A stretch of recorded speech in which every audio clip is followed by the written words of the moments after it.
A beautiful girl like me, staying in the dump called a house, while my mates are out there, on social media living the life I always wanted.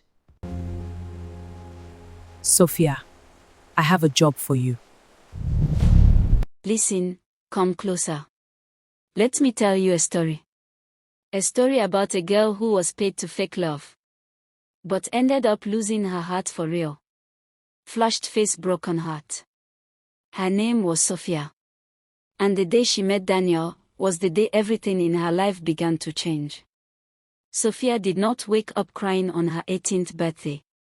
She woke up angry. She lay on her thin mattress, staring at the cracked ceiling above her, listening to the sound of her mother frying plantain in the tiny kitchen, and she thought to herself, this cannot be my life. The walls of their small house were peeling. The windows had no curtains. And outside, the neighborhood children were already running barefoot through the dusty street, laughing like they did not know how poor they were. But Sophia knew. Sophia had always known. And every single morning, that knowledge burned inside her chest like hot coal. She sat up and looked at her reflection in the small mirror balanced on the windowsill. Her face was beautiful, high cheekbones, dark eyes that held a quiet fire, full lips that rarely smiled unless she meant it. People always told her she was pretty. But Pretty had never paid any bill in their house. Pretty had never stopped her father from coming home smelling like cheap liquor. Pretty had never stopped her younger sister, Grace, from wearing shoes that were 2 sizes too small. Sophia touched her own face gently, like she was studying a painting that belonged somewhere better than this wall. You deserve more than this, she whispered to herself. You deserve everything. Her mother called from the kitchen. Sophia, come and eat before it gets cold. Her voice was warm, the way mothers' voices always are, full of love that cost them nothing but effort. Sophia sighed, wrapped herself in a faded wrapper, and walked out. The kitchen smelled of palm oil and onion. Her mother stood by the stove, her wrapper tied tight around her wide waist, her face glowing with sweat and joy. Happy birthday, my baby, she said, opening her arms wide. Sophia stepped into the hug, but her eyes were somewhere else, far away, chasing something she could not yet name. Thank you, Mama, she said quietly. And she meant it. But she also meant something else. She meant, I will not be here forever. After breakfast, her father appeared, unshaved, quiet, carrying the weight of a man who had once had dreams. He placed something wrapped in old newspaper on the table in front of Sophia. For your birthday, he said, not quite meeting her eyes. She unwrapped it slowly. Inside was a smartphone, old, slightly scratched, with a cracked corner. But it worked. The screen lit up when she pressed the button. Sophia looked at her father, and for the first time in a long time, something soft crossed her face. Thank you, Papa, she whispered. He nodded and walked back to his chair. Her mother smiled. But Sophia was already holding the phone like it was a key, because in her mind, it was. It was the key to everything she had ever wanted. She just did not yet know what door it would open. Before this story begins, make sure you hit the subscribe button right now, red heart. Because stories like this will make you feel something you will never forget. Within 3 weeks, Sophia had built a whole new life inside a rectangle of cracked glass and cheap data. She created an account and called herself Sophia Glam. She borrowed her neighbor's good mirror. She arranged her mother's ceramic plates like they were expensive decor. She wore her one good dress over and over, changing the angle each time so no one would notice. She filmed herself talking about luxury perfumes she had never smelled, restaurants she had never entered, and holidays she had never taken. And the world believed her. Comments poured in. Followers arrived. People wrote things like, "You are so blessed," and "I want your life." Sophia read each comment with hungry eyes. This feeling was what she had been looking for. But at home, the real life continued without mercy. The electricity bill was unpaid. Grace needed new books for school. Their father had lost his weekend job. Sophia would close her phone, step back into the cracked walls and the peeling paint, and feel like she was drowning. She started lying more carefully. She would go to the shopping district, film herself walking past expensive storefronts like she was about to enter, then step away before anyone noticed she had no money. She wore confidence like armor. She smiled for the camera with such force that sometimes she forgot the smile was not real. She had become two people, Sophia Glam, who had everything, and Sophia, who had almost nothing. One afternoon, while she was filming herself near the fountain in the rich part of town, pretending to sip coffee from a cup she had not bought, a woman sat down beside her. The woman was elegant. Her clothes were expensive without trying to be. Her jewelry was simple but clearly not cheap. She had the kind of face that had seen many things and kept all of them secret. She looked at Sophia for a long moment, then said calmly, "You are very good at pretending." Sophia froze. She lowered her phone slowly. "Excuse me," she said carefully. The woman smiled, not with warmth, but with something more interesting. "Don't be afraid," she said. "I'm not insulting you. I'm hiring you." Sophia's heart knocked hard against her ribs.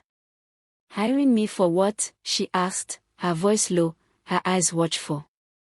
The woman reached into her designer bag and placed a white envelope on the bench between them. "My name is Mrs. Vera Cole," the woman said. "And I have a job that requires exactly what you just showed me, the ability to make people believe things that are not true." Sophia stared at the envelope. She did not touch it yet, because she had been raised in a house where things that looked too good always had something hidden underneath them. "What kind of job?" she asked. Mrs. Cole crossed her legs elegantly and looked out at the fountain. "You will enter the life of a young man," she said. "Get close to him. Earn his trust. And retrieve something important for me." She paused, then added with quiet firmness, "But there is one rule, Sophia. Only one." Sophia leaned forward. Mrs. Cole turned and looked directly into her eyes. "Do not fall in love with him." Sophia took the envelope home that night and sat alone in the dark long after everyone had gone to sleep. Inside the envelope was a photo of a young man, tall, well-built, with a calm face and thoughtful eyes. His name was written at the bottom in neat ink, Daniel Cole. Age 26. There was also a folded paper with instructions, and beneath it, more money than Sophia had ever seen in one place in her life. Half now. Half when the job was done. She stared at Daniel's photo for a long time. He did not look dangerous. He did not look cruel. He looked, if she was honest, like someone who had never been truly known by anyone. She folded the photo, placed it back inside the envelope, and made her decision. She would do it. She would take the job. She told herself it was only business. Mrs. Cole had provided everything. A small apartment closer to Daniel's neighborhood. A new wardrobe, simple but tasteful, nothing too flashy. A story Sophia was to use. She was a freelance content creator, new to the area, looking for quiet places to work. It was close enough to her real life to feel natural. Daniel visits the Riverside Cafe every Tuesday and Thursday, Mrs. Cole told her during their second meeting. He always sits by the window. He orders black coffee and reads. He is quiet, but he notices everything. She handed Sophia a small device, a thin, flat piece of metal, no bigger than a coin. "When you get access to his study, place this near his documents. It will copy what we need." Sophia held it carefully. Her hands were steady. Her heart was not. She walked into Riverside Cafe on a Tuesday morning wearing a pale yellow dress and carrying a notebook. She spotted him immediately, sitting exactly where Mrs. Cole had said, coffee in hand, a book open on the table. She chose the table beside him, not too close, not too far. She ordered tea, opened her notebook, and began writing, or pretending to write. From the corner of her eye, she watched him. He read slowly, turning pages with care, sometimes stopping to think before turning again. Once, he smiled at something he read, a small, private smile, just for himself. Sophia felt something strange pass through her, like a warm current of water. She shook it off quickly. "Do not be foolish," she told herself. "This is a job." He spoke first. That surprised her.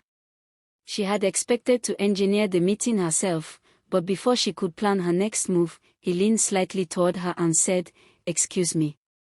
Are you a writer?" His voice was gentle, not soft, exactly, but careful. Like someone who chose his words before using them. Sophia looked up and met his eyes properly for the first time. They were darker than she expected, and there was something in them, a quiet intelligence that made her feel, just for a moment, like he could already see through her. "I'm trying to be," she said, and was surprised to find the answer was true. He nodded slowly. "Same," he said, and glanced back at his book. And that was all. That was the beginning. They became cafe friends first, the kind of people who nod when they see each other, then eventually share a table, then eventually talk until the coffee goes cold. Daniel was not easy to know. He was not the kind of man who told you everything about himself in the first meeting, or the second, or even the fifth. But he listened, really listened, in a way that made Sophia feel like what she was saying mattered.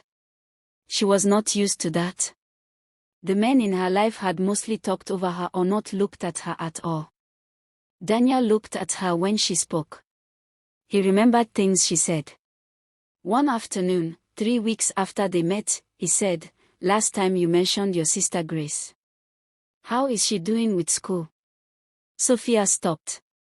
She had mentioned Grace once, briefly, and she had not expected him to remember. Something shifted in her chest. She forced herself to ignore it. She began telling him small true things, woven into the larger lies. The true things made the lies easier to carry. She told him she grew up in a small house with big dreams. She told him she had always wanted to travel but money had never allowed it. She told him that sometimes she felt like she was performing a version of herself that was not entirely real. He had looked at her with those thoughtful eyes and said, "Most people do. The brave ones admit it." She stared at him. She wanted to ask him who had hurt him.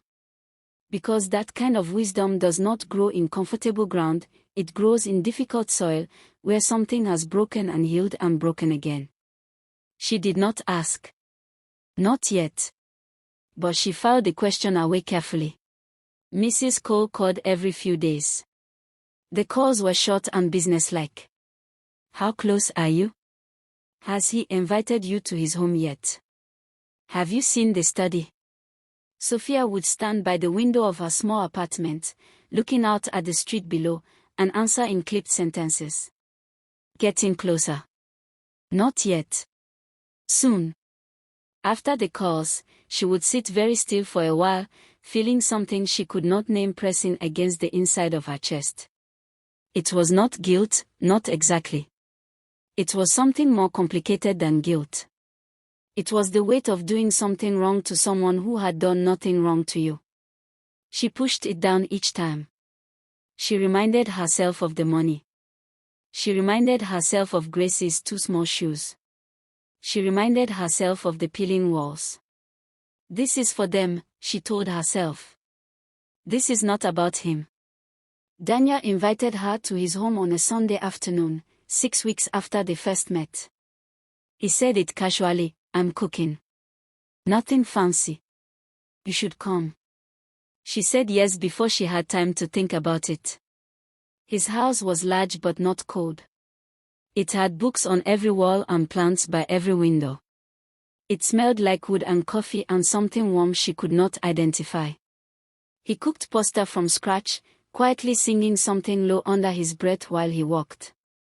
Sophia sat at the kitchen counter and watched him, and she thought, without meaning to, this is the most at home I have ever felt.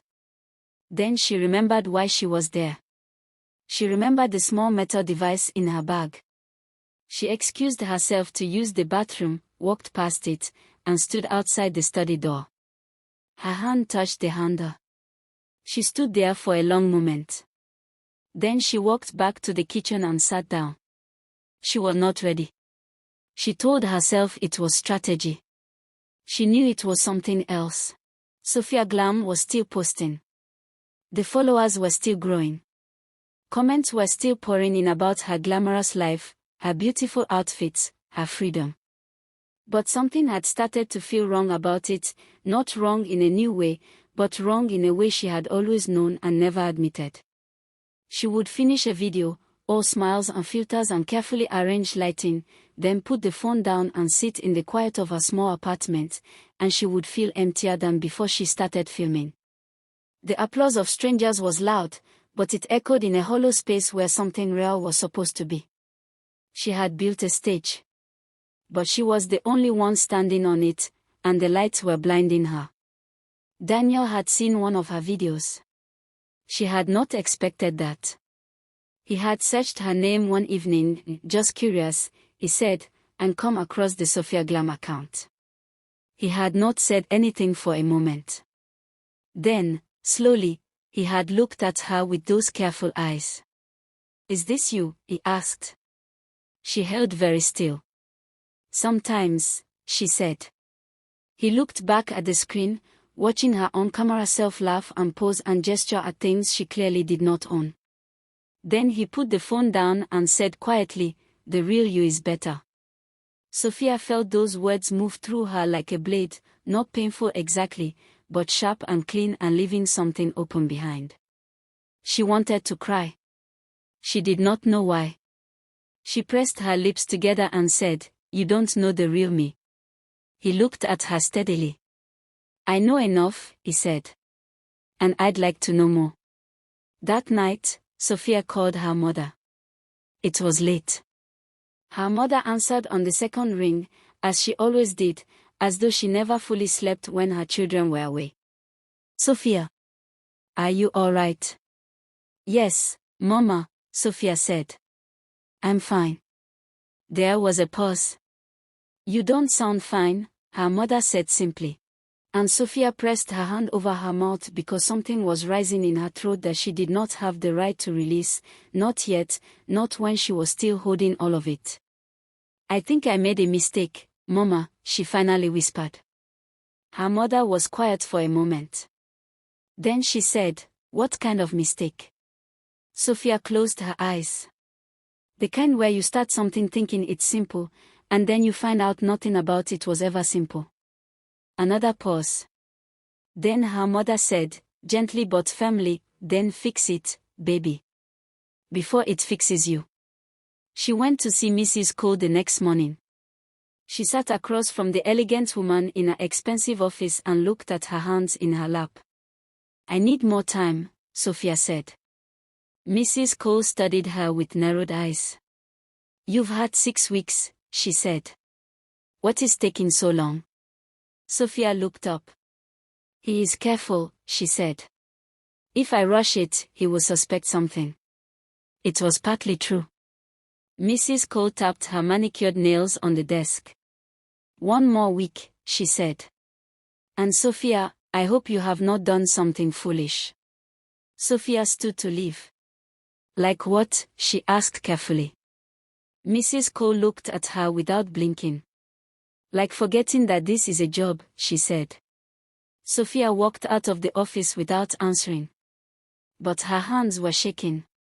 And she knew, with a terrible, sinking clarity, that she had already done exactly what Mrs. Cole had warned her not to do. If you're enjoying this story so far, don't forget to subscribe Red Heart. Because what is about to happen next will shock you. It happened on a rainy Wednesday. They had been walking home from the market. Daniel had insisted on carrying her bags even though she told him not to, and the sky opened without warning, pouring cold rain on everything without apology. They ran, laughing, to the shelter of a nearby awning, pressing together in the small dry space while the rain hammered the ground around them. They were both breathless. Their shoulders were touching. Daniel looked at her with water still dripping from his hair and his laughter still warm in his face, and something passed between them in that moment, wordless, undeniable, like a current completing a circuit. Sophia felt it move from her chest to her fingertips. She told herself to look away. She did not look away. "I have not felt like this in a long time," Daniel said quietly. The laughter had faded from his face, leaving something more serious in its place.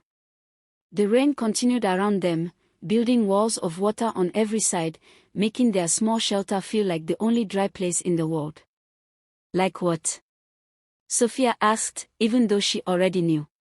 He turned to look at her fully. "Like there is someone standing beside me who actually sees me," he said. "Not what I own. Not what my name means. Just me." Sophia's throat tightened. She knew what he was saying. She also knew that she had entered his life through a door made of deception.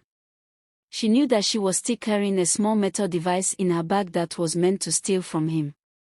And she knew, with every cell in her body, that she had fallen completely and helplessly in love with this man who deserved so much better than what she had planned to do to him. She kissed him first. She did not plan it. She did not think about Mrs. Cole or the money or the documents. She just looked at his face, honest, open, safe, and kissed him, right there in the rain.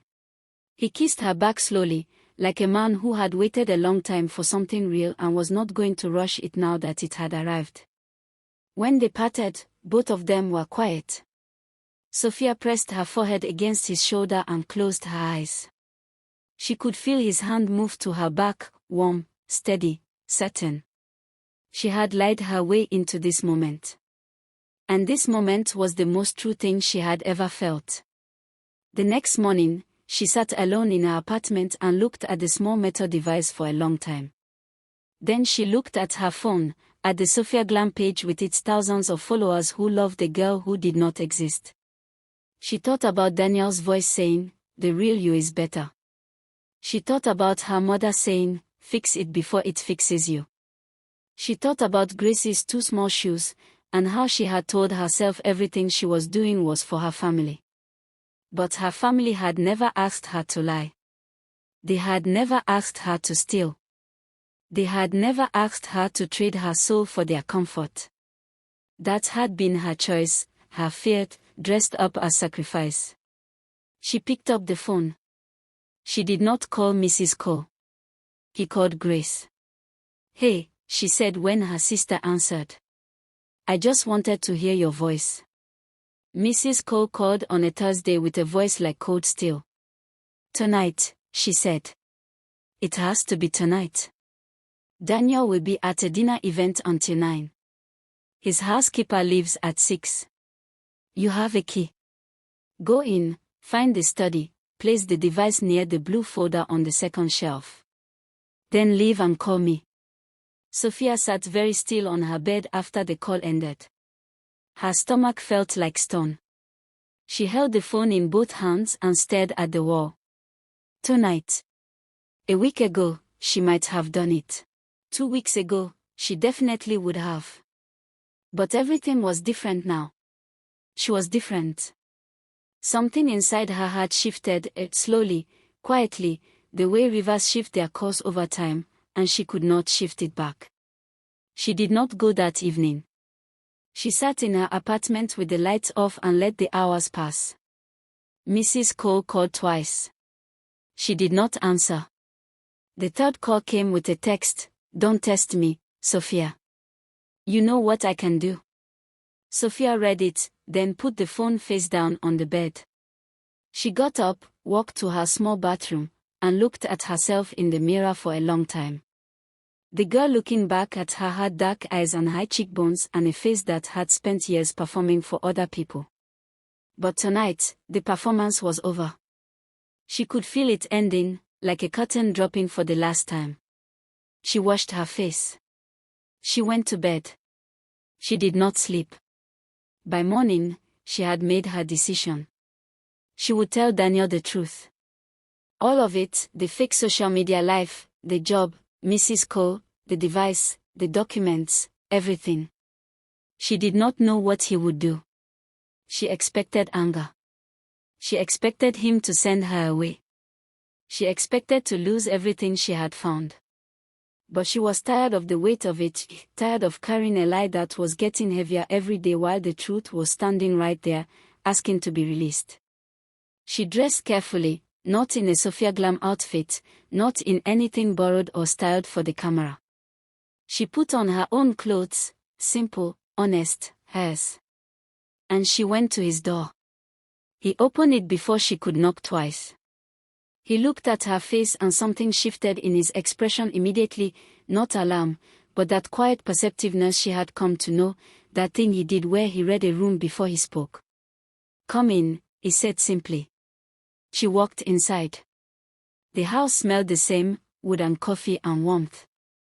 She sat on the couch, and he sat across from her, and she looked at him steadily. "I need to tell you something," she said. "Something true." He leaned forward, elbows on knees, face patient and open. "Okay," he said. And she began. She told him everything. She did not rush it, and she did not soften it. She told him about Sophia Glam, the fake luxury, the staged photos, the life she had built in a phone for people who did not know her. She told him about her real home, the peeling walls, her father's silence, Grace's two small shoes, the weight of wanting more than you have and not knowing how to get it honestly. She told him about Mrs. Cole, about the envelope of money, about the instructions and the device and the plan to access his study. She told him she had not done it, but she had intended to. She told him she had fallen in love with him and that the love was the reason she could not complete the job. And then she stopped talking and sat with her hands in her lap and waited. Daniel was quiet for a very long time. He stood and walked to the window. His back was to her. She watched the muscles in his shoulders, trying to read what was coming. Her own heart was hammering so loudly she was certain he could hear it. She had prepared herself for anger, raised voices, a pointed finger, the kind of scene where someone says get out and means it forever. She had prepared herself to accept it. What she had not prepared herself for was what actually happened. He laughed. Not a cruel laugh. Not a bitter one. A low, exhausted, deeply human laugh, the kind a person makes when the world has just confirmed something they already suspected.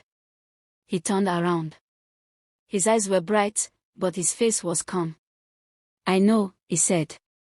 Sophia blinked. "What do you mean?" she asked carefully. Daniel came back to the couch and sat down. "My mother, Mrs. Cole, has done this before," he said. "She sent a girl called Ada 3 years ago. Before that, a man called James. She always wants the same thing, the documents that prove my grandfather left his shares to me, not to her." He folded his hands. "I knew from the second week that you were not who you said you were. Too careful. Too precise. You asked small questions that were not small." Sophia stared at him. "Then why didn't you?" "Because," he said quietly, cutting her off, "by the third week, I was hoping I was wrong. And by the fifth week, I didn't care anymore." The room went very still. Outside, a bird landed on the windowsill and then flew away. Sophia pressed her hand to her chest. "Daniel," she said. He shook his head slowly. "You didn't take the documents," he said. "You could have. She gave you the key. You had the time. But you didn't." He looked at her with something so open it was almost difficult to look back at. "That tells me everything I need to know." She cried then, not the pretty kind of crying that looks good on camera, but the real kind, the ugly kind, the kind that happens when a person finally stops holding something that has been too heavy for too long. He did not try to stop her. He sat beside her and let her cry until she was done. Then he handed her a glass of water, and she drank it with shaking hands, and they sat in the quiet of his living room with everything between them, all the truth of it, all the mess and the pain and the strange grace of it, and it did not feel like an ending. It felt, impossibly, like the first honest beginning. 3 months later, Sophia Glam posted a video unlike anything she had ever posted before. She sat in front of the camera, no filter, no borrowed backdrop, no arranged props. Just her face, bare and real, in natural light. She spoke directly to the camera, her voice steady. "My name is Sophia," she said. "And for a long time, I showed you a life that was not mine. I wore clothes I didn't own. I stood in front of doors I never entered. I smiled for you from a place I was only pretending to live." She paused. "I'm done pretending. This is me. This is my real life. And I think it's better than anything I ever showed you." The video went viral by midnight. Not because it was glamorous. Because it was true. And people, when they see something truly true, recognize it in their bones. Mrs. Cole did not take the exposure quietly. She arrived at Daniel's door one morning with a lawyer and a prepared speech about family obligations and legal rights and things she claimed had been taken from her. Daniel let her finish.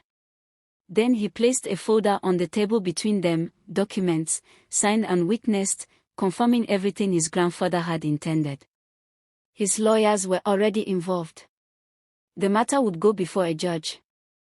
Mrs. Cole left without speaking again. Sophia watched her go from the hallway, feeling something she had not expected to feel, not triumph, not anger, but a deep, quiet sadness for a woman who had spent so many years reaching for something through other people's lives that she had forgotten how to reach for it herself. Grace got new shoes. Sophia's mother got her kitchen repaired, the stove that had been struggling for 2 years was replaced, and new curtains were hung in windows that had never had any. Sophia's father, moved by something he could not name, got help for himself, quietly, privately, in the way proud men sometimes do when they finally admit that they are tired of being lost. The family did not become wealthy overnight. But they became whole in a way that money cannot fully explain, the kind of wholeness that comes when people start telling the truth to themselves and to each other, and find that the truth, though frightening, makes the ground more solid than any lie ever could. Sophia moved into Daniel's house on a Saturday in late spring. She brought very little, her own clothes, her notebook, a photo of her mother and Grace. Daniel had cleared a shelf for her books and put a plant by her side of the desk where she would write. She stood in the room and looked at all of it, the real walls, the real light coming through real windows, the real man standing in the doorway watching her with those quiet, careful eyes. She thought about the girl who had stared at a cracked ceiling on her 18th birthday, burning with hunger for something she could not name. She thought about the phone, and the followers, and the borrowed mirror, and the life she had staged inside a rectangle of glass. And then she looked at Daniel, who had known the truth and loved her anyway, and she understood, finally, what she had actually been hungry for all along. Not luxury. Not fame. Not a life that looked good from the outside. She had been hungry for this, a love that knew her real name and called it beautiful. A life that did not need a filter. A home that was hers. She smiled, not for a camera, not for followers, not for anyone watching. She smiled because she was happy. And for the first time in her life, that was more than enough.